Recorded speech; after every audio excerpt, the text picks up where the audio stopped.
بسم اللہ الرحمن الرحیم وبہ نستعین وهو خیر معین الحمد لأہلہ والصلاة علی اہلہا۔ ماہ مبارک شعبان، ماہ مبارک رمضان کی دعاؤں کا سلسلہ جاری و ساری۔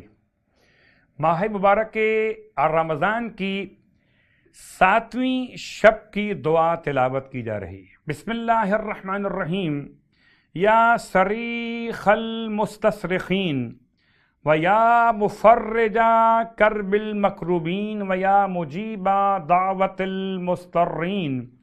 وَيَا كَاشِفَ الْكَرْبِ الْعَظِيمِ وَيَا أَرْحَمَ الرَّاحِمِينَ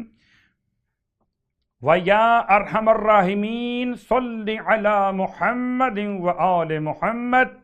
وَاكْشِفْ كَرْبِي وَهَمِّي وَغَمِّي فَإِنَّهُ لَا يَكْشِفُ ذَلِكَ غیرک وتقبل صومی وقضی لی حوائجی وابعثنی علی الایمان بک والتصدیق بکتابک ورسولک وحب الائمة المہدیین اولی الامر الذین امرت بطاعتہم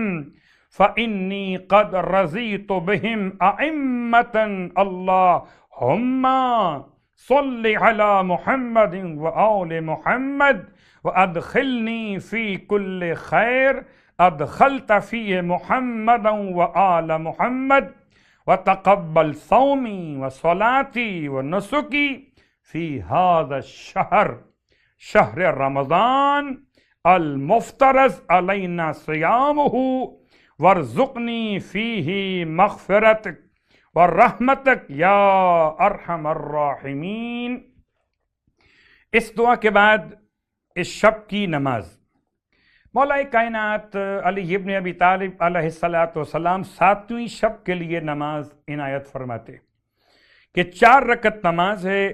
جس کی ہر رکعت میں الحمد کے بعد 13 مرتبہ سورہ انا انزلنا کی تلاوت۔ 4 رکعت نماز اس شب کے لیے، 7ویں شب کے لیے، اور ہر ایک رکعت میں الحمد کے بعد 13 مرتبہ سورہ انا انزلنا کی تلاوت۔ امام فرماتے ہیں اس نماز کا ثواب یہ کہ جو شخص بھی اس نماز کو انجام دے گا اس کے لیے بہشت عدن میں ایک سونے کا محل تعمیر ہوتا ہے، اور وہ خدا کی امان میں ہے اس ماہ رمضان سے آئندہ سال تک کے لیے۔ پروردگار ہم سب کو اس نماز کی اور اس ثواب کے حصول کی توفیق مرحمت فرمائے۔ اور اب ماہ مبارک رمضان کے 7ویں دن کے روزے کا ثواب۔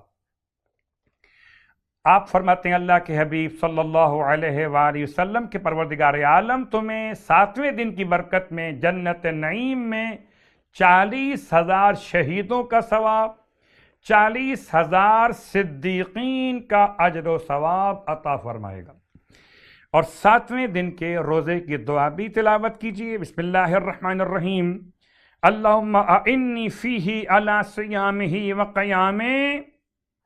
وجنبنی فیہ من حفواتہ وآثامہ وارزقنی فیہ ذکرک بدوامہ بتوفیقک یا ہادی المضلین۔ اور روزانہ آپ کی خدمت میں نماز کا تحفہ پیش کیا جا رہا ہے مستحب نمازوں کے باب سے،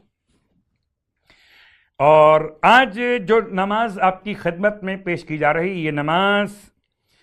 آثار شیخ عباس قمی مجموعہ آثار سے تلاوت کی جا رہی ہے۔ حوالہ آپ کی خدمت میں شیخ عباس قمی نے اس نماز کو اپنے آثار میں بیان کیا ہے، اور یہ نماز کا نام ہے نماز استغفار۔ نماز استغفار بالکل نماز عفو کی طرح سے، بس فرق اتنا ہے کہ نماز عفو میں آپ نے پڑھا تھا ربی عفوکا عفوکا، اور اس کے بدلے نماز استغفار میں پڑھا جائے گا استغفر اللہ۔ یعنی اب ہم اس کو آسان کر لیتے ہیں، 2 رکعت نماز کی نیت کیجئے،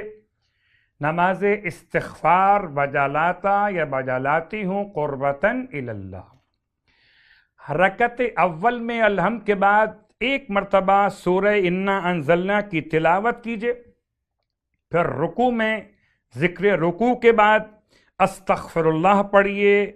10 مرتبہ، رکوع سے اٹھنے کے بعد 10 مرتبہ استغفر اللہ، پہلے سجدے میں، ذکر سجدہ کے بعد، پہلے سجدے سے اٹھنے کے بعد، دوسرے سجدے میں اس کے ذکر کے بعد، اور دوسرے سجدے سے اٹھنے کے بعد۔ رکعت دوم میں بھی اسی انداز سے الحمد کے بعد حالت قیام میں 1 مرتبہ سورہ انا انزلنا، پھر رکوع سے اٹھنے کے بعد پہلے سجدے میں، اس سے اٹھنے کے بعد دوسرے سجدے میں، اس سے اٹھنے کے بعد ہر ایک مقام پر 10 مرتبہ استغفر اللہ کی تلاوت، نماز استغفار کے بجا لانے کا طریقہ۔ اور جب نماز مکمل کر لیں تو پھر آپ 15 مرتبہ پڑھیں گے استغفر اللہ استغفر اللہ استغفر اللہ۔ یہ نماز جیسے نام سے ہی آپ سمجھ رہے ہیں کہ نماز مغفرت استغفار ہے، البتہ اس میں خاص جملہ استعمال ہوا کہ یہ نماز وسعت رزق اور معاشی فائدے کے لیے بہت زیادہ فائدہ مند قرار دی گئی۔ پروردگار ہم سب کو اپنے گناہوں کی مغفرت کی توفیق عطا فرمائے، استغفار کی توفیق عطا فرمائے، اور ہمارے رزق میں برکت